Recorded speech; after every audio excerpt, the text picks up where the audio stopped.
Today on The Buzz, we'll take you to the red carpet for a behind-the-scenes look into the world of your favorite celebrities. And get ready for Pillow Talk. We'll be discussing some of the biggest issues facing Hollywood this awards season.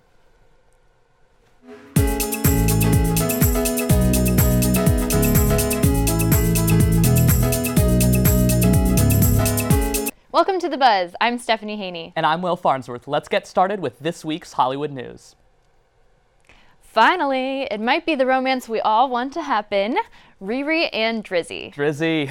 Yes. Rihanna performed her new song Work alongside Drake at the Brit Awards on Wednesday, and just like in the music video, the two could not seem more into each other. They grinded on stage and exchanged flirtatious glances throughout the entire performance. Well, if you're singing about somebody that much, I mean, he definitely has feelings. It's only natural. What's gonna come? A showmance. We've been speculating about these two ever since 2010's What's My Name and countless Drake lyrics about Rihanna since. Of course. We many. We know Drake has grinded on stage with everyone from Nicki Minaj to Madonna. Ooh. But with Rihanna, we're seriously asking the question of why are they not dating? Seriously. So we're thinking after that video, we may not have to ask anymore. I hope not. We can only hope for more Drizzy and Riri moments. Definitely. TikTok and We Are Who We Are were on repeat during my middle school dances. Yes. I know that was before, a little bit after Before your my time? Yeah. After my time? After your time. Age Before gap. your time. But why has it been so long since we've heard from Kesha? Well, the singer has been locked in a legal battle with producer Dr. Luke. She said she hasn't been allowed to release her songs. She also accuses him of drugging and sexually assaulting her. Dr. Luke denies the charges, chalking up the dispute to creative differences. This week, several female artists came out in support of Kesha, most notably Taylor Swift, who donated $250,000 to Kesha to assist with any legal expenses. And not to mention just to live on, because she's not putting anything out there, so she's got to make some money. Very difficult times for Kesha right now. Very difficult. Shifting gears, a little more lighthearted, we have a Riverside high schooler by the name of Daniel Laura who was wearing chinos, a hoodie, and white Vans when his friend caught his fresh looks on video and uttered the now viral phrase, "Damn, Daniel, back at it again with the white Vans." Damn, Daniel, back at it again with the white van. This video has been viewed over 25 million times, and pairs of white Vans claiming to be the ones worn by Daniel in the video have popped up on eBay for $100,000. Who would pay that? Those things cost $50. Daniel's got some fans. Yes, he does. Yes, he does. And Vans is a fan. They are more than happy with the kind of free advertising only the millennial generation can offer. So they thanked their unofficial spokesman, Daniel, with a lifetime supply of the white shoes. Well, we've had a variety of sneaker spokesperson from Michael Jordan and now, damn Daniel, really. Yeah. And that's all for this week's Hollywood Hot Second. Ever wonder what 999 stands for? I do. Well, in police code, it means officer down. Oh. But in the world of Hollywood, it stands for an action-packed thriller starring some of the biggest names in the game, including Anthony Mackie, Casey Affleck, and Kate Winslet. Our correspondent, Morgan Evans, was on hand to talk to these celebrities and more about their new movie. Hey guys, Morgan here, and we are downtown at LA Live for the 999 premiere. I felt like what's been missing for a while is that kind of gritty realism, and also a look at American streets today. It's really changed. You know, the landscape of the criminal pecking order and you know, the militarization of the police in this country. So I wanted to touch on all of that and kind of bring it up to date. The cast that he assembled, the story that he was trying to tell, there wasn't any doubt in my mind that I was super lucky to be given this role as a Asian New Zealand actress playing a detective. But it's just us playing cops and robbers, you know, chasing down criminals and shooting fake guns without any consequence. Funny, comedy is really hard. I realized this is easy, like you just run around shooting people. My wife reads all my scripts. Does she really? Yes, she does. Good eye. Yeah, she has really good taste. She didn't read this one. I didn't want her to read it. I wanted her to be surprised. I love you guys. Thank you. That's all for now. I'm Morgan Evans for The Buzz, and 999 premieres in theaters on February 26th. Welcome to On the Spot with Stephanie, here on The Buzz. I'm Stephanie Haney, and today I have musical guest Carissa Johnson in studio, and we're starting things off with a live performance. Here's Carissa.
Carissa, come on out. Hey, thank you for being here. That was amazing. Thanks so much for having me. This is awesome. And that was Inked off your album For Now. Yep. So you're here in California from Massachusetts. How'd you end up touring here in California? Well, my friend Lauren Hurley and I decided last year sometime, I think it was after our tour we did on the East Coast in April. We were like, we got to go somewhere else. We got to do another one of these. It's just too great to be out here. We're like, we got to go to the West Coast. And it was perfect to do it in February when everything's snowy back home. And I want to come enjoy the nice weather out here. So it's been great so far. It's been really cool. I'm sure this is super different out here. Yeah, it's a way different change of pace and very good. Speaking of different, a lot of your stuff is really like punk rock, high energy, but you've gone acoustic for this tour. Yeah. Why the choice to go acoustic? Well, back home in New England, I tend to do a lot of full band stuff. I have a band with a drummer and a guitarist, and then I play bass in that band. And sometimes I do acoustic shows as well, where I just bring out the acoustic guitar and do the same songs I play with the band, but acoustic. And so I like to have a variety, do the full band stuff and the acoustic stuff. Sometimes it's hard to get a group out there, especially in like the beginning stages when we're just starting the band or just starting to book our own shows and doing it all ourselves, kind of the grassroots way. So it's hard to get a lot of people out here. But my drummer actually was able to come on the trip, and he's enjoying the time out here.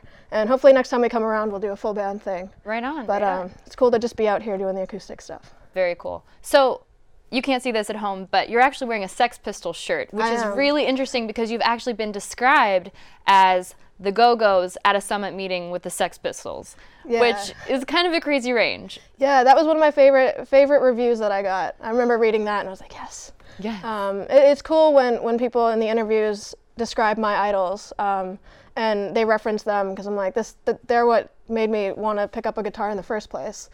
Sex Pistols and the Go-Go's, they're two completely different things. And a lot of times my music is a lot of different things mixed as well, where like the songs, they might have like a happy feel musically, but they're kind of like about a sad thing maybe, or just something I'm going through. So it's kind of cool to have that like imbalance, but like bring it all together. So it's just like this like what's going on. And like the Sex Pistols, like they have that attitude and the energy, and same with the Go-Go's, and everything's just like, I love the pop feel, I love the punk feel, and like mixing that all together to make a new sound. It's cool to get those reviews for sure. So being in the world of pop, there's a lot of pressure for a young female musical artist to really subscribe to that oversexed pop star status. Mm-hmm. Was it a conscious choice to break away from that mold? I wouldn't say it was a conscious choice. I'd say I just kind of picked up the guitar and was like, I'm just going to use this as my means of getting what I have in my head out. And a lot of times there's just so much in here that I'm just like, I don't know, the guitar is just a way to get the writing out. So it's more of just like whatever I'm feeling, I get it on paper, and then just go back to that whole like the 3-chord structure of like the 70s punk stuff, and like this is the energy I need behind what I'm trying to say. So it just ended up, I guess, being that way. It wasn't so much a conscious choice, but definitely I don't find myself comfortable being boxed into anything, or it's hard to label anything that I do or to fit into any sort of mold. And I don't find myself leaning towards the top 40 stuff. It's mostly stuff of the past, which seems to be kind of like breaking the molds of other things. So if I can do that, then definitely pay homage to my heroes. That's all the time we have for Carissa today. Make sure you check out her new album, Only Roses, when it drops this spring. Next up, we have Dustin Sloan, who's going to give us the lowdown on Leo's love life in this round of Trojan Trivia. In the spirit of the Oscars, it's only right that we dedicate this game to someone who may win his first one this weekend. We're talking about Leonardo DiCaprio. Leo may not have an Oscar yet, but he's had plenty of women.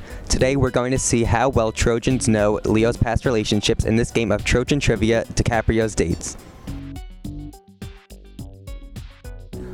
How about Paris Hilton? No. I think that one's false. False. No. No. Paris Hilton, I'm going to say that's false. Oh, false. She's too dumb for him. She's not that cute either. It's actually true. What? No way.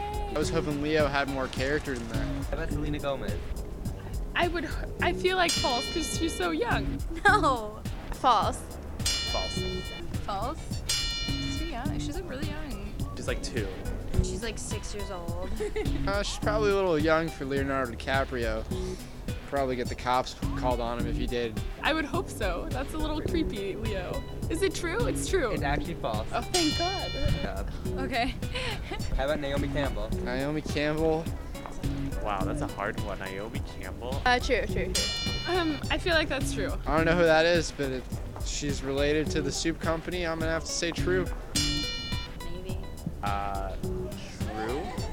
You're correct. Cool. Yeah. Oh my God, Leo gets around, man. Kate Upton. Kate Upton? I'm not sure who that is. I don't even know who that is. Is that like a white woman? Is she white? True.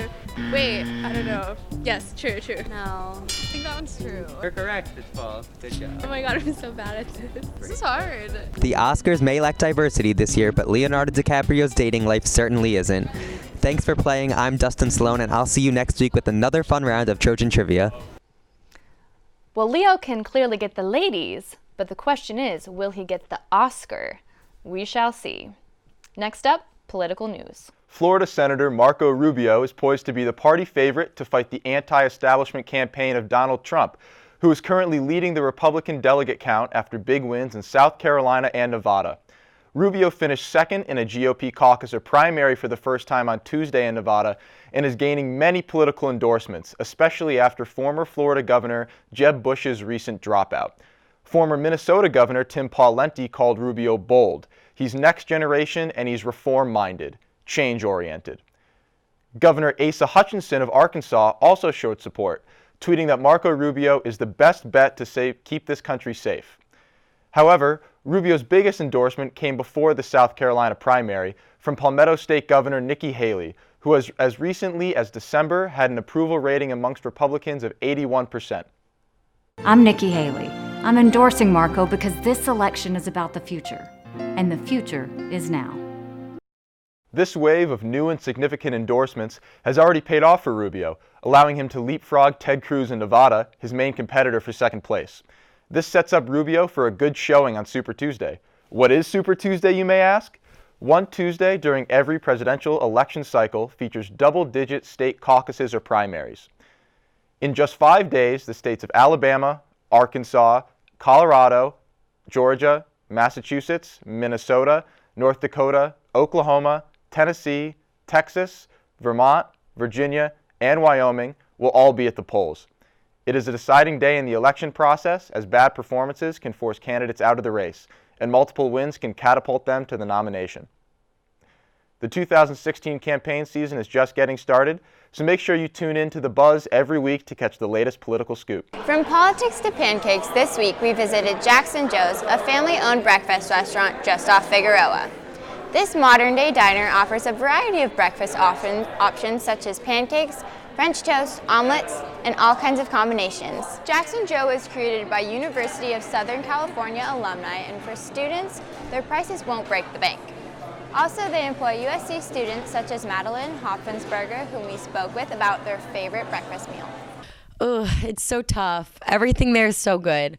I probably like to get the combo one or the combo one plus because you get eggs, bacon or sausage and potatoes, but you also get like any pancake you want. So you could get chocolate chip, you could get their blueberry pancake, banana pancake. So you kind of get the best of every world with that one. This morning we brought in Rue's favorite, which is chocolate chip pancakes topped with brown sugar butter, whipped cream, and a little powdered sugar. Jackson Joe is a great spot for an everyday breakfast or a special occasion.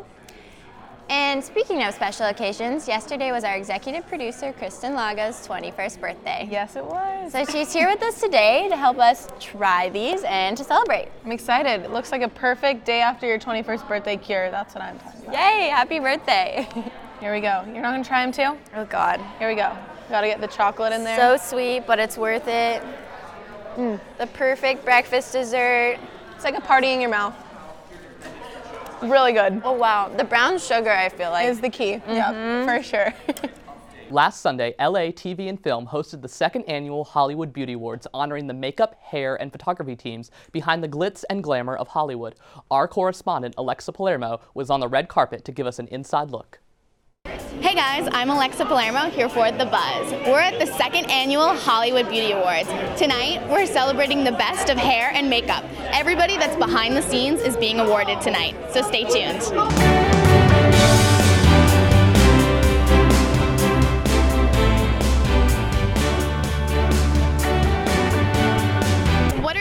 looking forward to tonight? I am really excited to see the people who do our hair and makeup. I'm very excited to be here for Wendy. I hope that she's going to win. Most fabulous hairdresser in the world. I love that they celebrate the real truth behind the scenes. Like there's an arsenal of equipment and people that help put this together for me tonight. So the fact that we're celebrating the ones that help us complete our characters, I'm all for. We spend all of our time getting everyone else glammed and getting it together. So that was fun to do it for ourselves too. What am I most excited about? I mean, I think my eyeshadow. I mean, there's a lot of purples, there's a lot of cranberries happening, you know what I mean? And being at an event where that can really be embraced and not kind of judged, like, why are you doing your groceries looking like that, is really a place where I feel like I'm gonna shine. So what is one of the best beauty tips you've ever gotten? Oh man, okay, never ever over conceal. It's a good thing to know. Concealer we can all get a little crazy with because we think, oh, it's erasing everything. But in daylight, it maybe doesn't. Sleep is probably the number one. Sleep and water. Oh God, drinking a lot of water. Yes, do less. Don't be afraid. What is one product you cannot live without? Mascara. Me too. Like lots of it. I just think a smile is your best accessory. So happiness from within is so important. It's more important than anything you can put on the outside. Well, the one product I cannot live without is hairspray. My Makeup Forever foundation. My lip balm, I can never leave home without it. I cannot live without a black eyeliner. I always say this, it's very cliche maybe, but for me, inner beauty is the most important. When you feel pretty, everyone looks at you and they're like, oh, she's pretty. That's all I have from this star-studded event. I'm Alexa Palermo, and you're watching The Buzz. Can we just give it up for the people who make it all happen and make everybody look good? I mean, for real, hair and makeup, I love it. I'm a guy who likes some product in my hair. Welcome to Pillow Talk, everybody. We have a special guest, Morgan Evans, who attended the ABFF Awards. Yes, the ABFF Awards, which is the American Black Film Festival Awards, and it was in conjunction with BET, which is Black Entertainment Television. And you were there, right? And you talked to some really key people. Yes, I was able to talk to some awesome celebs on the carpet, so why don't we take a look? Oh, I'm absolutely going to watch Chris Rock. I think this could be, a watershed moment for what he does, and there's nobody better suited to do it. Well, given the atmosphere of the lack of diversity with the Oscars, I think this is a perfect opportunity to sort of celebrate the filmmakers who are brown, black, who are female, who are diverse in one way or the other, where the Oscars won't. Now, I'm just curious, being at ABFF, they were really supportive of Chris Rock supporting. I mean, what do you guys think? There was some mixed feelings on that. Yeah, there were, for the most part, majority of everyone was super supportive, and I think the Oscars are going to get a ton of views this year for everyone watching Chris Rock, whether they care about the films or not, just because everybody wants to hear what Chris Rock has to say, whether it's a political message or whether it's comedy. There were a few stars who said that they didn't really even care if Chris Rock was hosting, and they were just not going to watch it because they really feel that their people are not being represented. So it was an interesting mix of people, but it was good. It was good to be able to chat with all the people on the carpet and hear their opinions of what's going on in Hollywood right now. Very interesting. Like, we've seen moments at the Super Bowl with Beyonce, at the Grammys with Kendrick Lamar. Can we expect any moments like this with Chris Rock hosting? I think so. I think he's going to shock and surprise everyone like he has done in the past. And I think it's definitely going to be one for the books. And I think it will, I'm really excited. I'm a huge Oscar buff anyway, so I'll be watching it for sure. But I'm really excited to see what Chris Rock is gonna do and what he's gonna say. I'm a cinema student, so it's basically homework for me to watch. I love Chris Rock, always love the shock value he brings. At the end of the day, too, just opening this dialogue with whatever medium, political, comedy, whatever. I think that's great. Yeah. Definitely. And with that, thanks for watching. I'm Will Farnsworth. I'm Morgan Evans. And I'm Stephanie Haney. We'll see you next week on The Buzz. Until then, make sure you catch all the latest at uscannenbergmedia.com and follow us on Twitter at USC The Buzz.